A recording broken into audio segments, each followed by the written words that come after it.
దర్శి నియోజకవర్గ కూటమి అభ్యర్థి గొట్టిపాటి లక్ష్మి ఎన్నికల ప్రచారంలో దూసుకెళ్తున్నారు. ఆమెకు ప్రజలు అడుగడుగున బ్రహ్మరథం పడుతున్నారు. ప్రత్యర్థులు ఎన్ని విమర్శలు చేసినా పట్టించుకోనని గొట్టిపాటి లక్ష్మి అన్నారు. అమితంగా అభిమానించే కార్యకర్తలు తన వెంట ఉన్నారని అన్నారు. తనను నాన్ లోకల్ అంటున్నారని ఆగ్రహం వ్యక్తం చేశారు. వాద్య వృత్తినే ధర్మంగా భావించారని తెలిపారు. ప్రజలు తనను ఖచ్చితంగా గెలిపిస్తారని ధీమా వ్యక్తం చేశారు. ఇక్కడ తాను రాష్ట్రంలో కూటమి గెలుస్తుందన్నారు. చంద్రబాబు సీఎం కావడం ఖాయమని గొట్టిపాటి లక్ష్మి అన్నారు.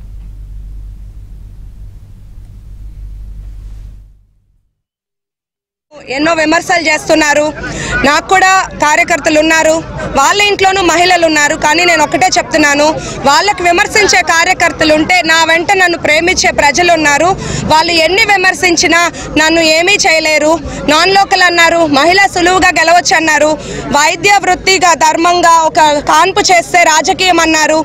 ఓనమాలు ఏమనుకున్నా పర్వాలేదు, ప్రజలు నన్ను వాళ్ళ అమ్మాయిగా ముందుండి నడిపిస్తారు. ప్రజలే నా బలం.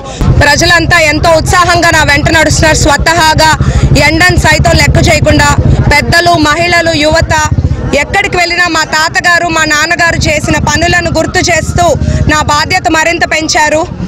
ఎక్కడ చూసినా ఫస్ట్ ఊర్లో 450 కాలనీలు మా తాతగారు, నాన్నగారు ఏర్పాటు చేశారు. ఇప్పుడు రెండో ఊర్లో 150-200 కాలనీలు మా తాతగారు, నాన్నగారు హయాంలో జరిగినాయి. నేను ఇంకా రెండో ఊర్లోనే ఆగిపోయాను. ప్రజలు నన్ను వెళ్ళనివ్వట్లేదు. వాళ్ళ బలం, ప్రజాబలం, కార్యకర్తల నాయకత్వ బలంతోనే మేము గెలుస్తాము. కూటమి ప్రభుత్వం ఏర్పడుతుంది.